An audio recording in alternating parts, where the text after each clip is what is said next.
Nako, mga sangkay, mukhang sa loob po ng kulungan si Senator Bong Revilla magpapasko. Tingnan po natin ang balita, mga sangkay, dahil mayroon pong lumabas na impormasyon.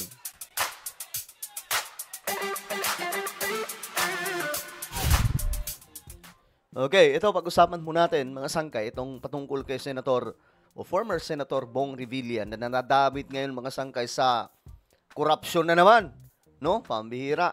So ngayon, may nagsalita na nga po na mukhang next week, no? Next week di umano aarestuhin or ikukulong, mga sangkay. Kasi sabi, sa loob daw po magpapasko.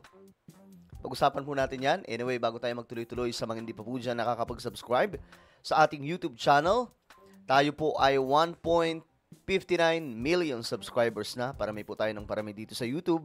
Kaya naman kung hindi ka pa po nakakapag-subscribe, makikita nyo po yung subscribe button sa baba ng video na to. I-click nyo lamang po yung subscribe, i-click ang bell, at i-click nyo po yung all. Sa mga nanonood naman po sa Facebook, i-follow nyo po yung ating Facebook page. Okay.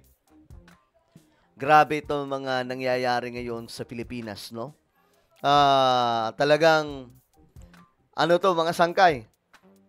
First time na naganap na may mga buhaya talaga, yung mga higanting tao na marami ang bilang na sinasabing makukulong. Ngayon, may balita kay Senator Bong Revilla. Sabi po kasi ni Ombudsman Remulla, Bong Revilla posibleng maaresto bago magpasko. Naku po, mga sangkay. Ito sila, parehas taga Cavite po ito, mga sangkay. Ito, tingnan po natin ang balita tungkol dyan. O, ayan. Bago daw magpasko.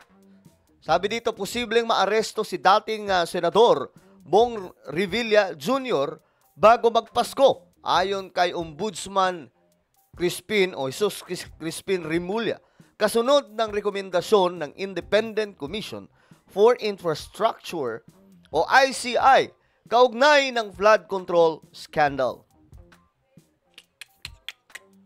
Alam nyo, kapag nangyari yan na mayroon ng mga senador, mayroon na pong mga congressman ang makukulong, doon pa lamang po magkakaroon po ng kumbaga justice yung sambayan ng Pilipino. Na marami po, mga sangkay, ang kumbaga maano ngayon, maliliwanagan. Natotoo nga itong ginagawa ni PBBM kasi akala nila palabas lang, mga sangkay, di ba? Akala nila wala-wala lang to at kumbaga may ano lang, may show lang si PBBM pero walang mapapanagot. Pero kita nyo naman, yung mga DPWH officials, di ba? Na mga korap, andun na po sa kulungan at marami pa po ngayong susunod. Marami pang mga pangalan, mga sangkay, ang batch.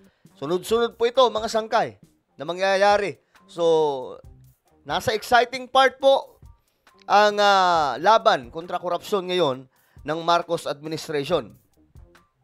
Ayon kay Remulla, sapat ang ebidensya laban kay Revilla matapos itong maiugnay sa iskandalo na dating Public Works and Undersecretary Roberto Bernardo at Bulacan District Engineer Henry Alcantara.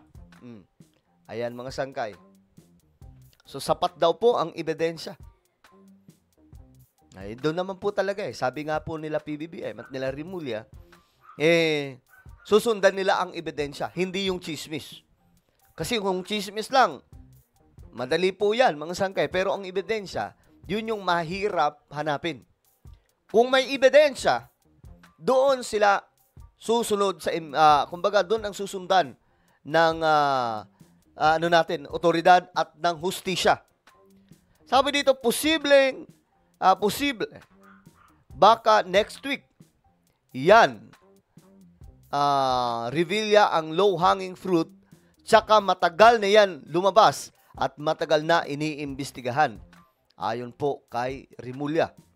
Pinag-aaralan niya ng Office of the Ombudsman ang posibleng pagsasampa ng kasong malversation at plunder laban kay Revilla. Ako, parehas to taga Cavite, no? Mga sangkay. Alam nyo, dito natin makikita na si PBBM, wala siyang pakialam kung kaalyado o hindi. Ang Revilla, remember mga sangkay, nung eleksyon 2025, kaninong ticket si Senator Bong? Di ba nandito sa alyansa? Nasa side ni PBBM. Pero bakit ngayon nadadawit? Mga sangkay. Di ba dapat kung si PBBM sabaw ang kanyang investigasyon dito, pagpapaimbestiga at pagpapanagot sa mga korap, dapat hindi kabilang doon si Senator Bong Revilla. Kasi kakampi nga po, di ba? May narinig ba tayong banat ni Revilla kay PBBM? Wala. Mga sangkay.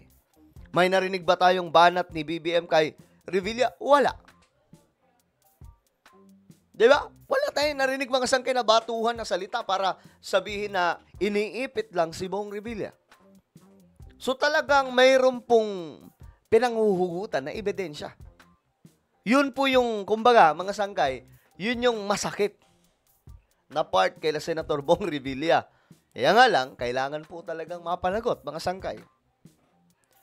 Palagan na lamang po nila sa korte, kung wala talaga silang kinalaman, korte ang makakakita niyan. Diba?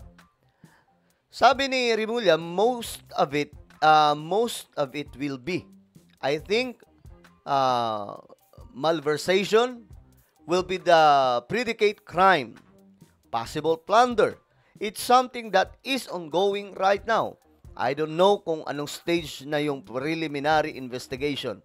Okay, ngayon kasi inaano kumbaga yung mga ebidensya, inaano na mga sangkay, tinitingnan na po, iniimbestigahan na nga kung gaano kalalim ito. Sinabi rin niya na may iba pang posibleng saksi na kasalukuyang tinutukoy ng ombudsman.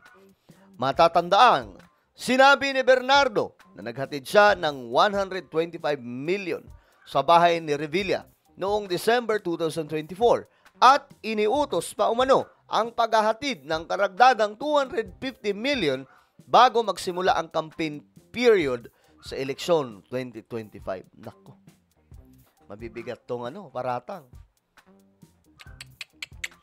Ang naging bagman pala dito mga sangkay, kung hindi kontraktor, yung mga mga taga DPWH. Sabi dito, una nang itinanggi ni Revilla ang pagkakasangkot sa maanumalyang flood control projects at iginiit niyang andas siyang harapin ang mga paratang laban sa kanya. Kaya nga lang mga sangkay, ito yan. Kapag na-serve na ang arrest order, wala po itong piyansa. Non-bailable po ito, mga sangkay, dahil sa sobrang laki ng pinag-uusapang pera. So, habang dinidinig ang kaso, nasa loob sila. Paano kung mabigat din yung ebidensya? Bulok. Anong sabi ni PBBM, mga sangkay? Sisiguraduhin nila na yung ebidensya ay tambak talaga kung itong mga ito. Kasi para daw hindi na makalabas. Mabira. Hindi pa tayo maniniwala hanggat wala pa doon, di ba?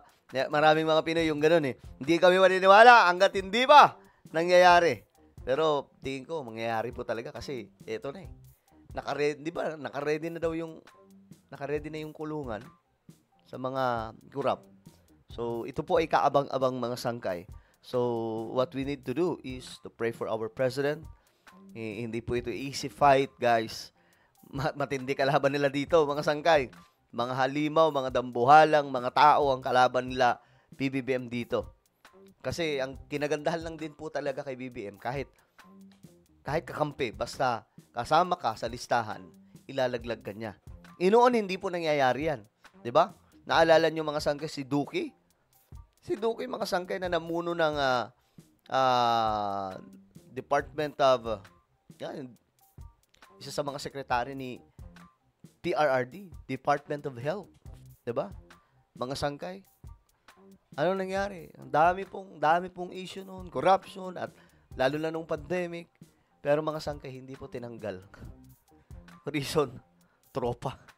Anak ng toko ako kasangkay. Si PBBM, hindi ganun Kahit dikit ka pa, kapag nakita ang kanyang loko ka, masisibak ka at makakasuhan ka. Alright, so ano po ang inyong opinion tungkol po dito? I-comment nyo lamang po sa ibaba ang inyong mga saloobin. Mayroon po tayong YouTube channel. Ito po ay Sangkay Revelation. Hanapin nyo po ito ngayon sa YouTube. Kapag nakita nyo na, i-click nyo po yung subscribe, i-click ang bell, at i-click nyo po yung all. Ako na po ay magpapaalam. Mag-iingat pong lahat. God bless everyone.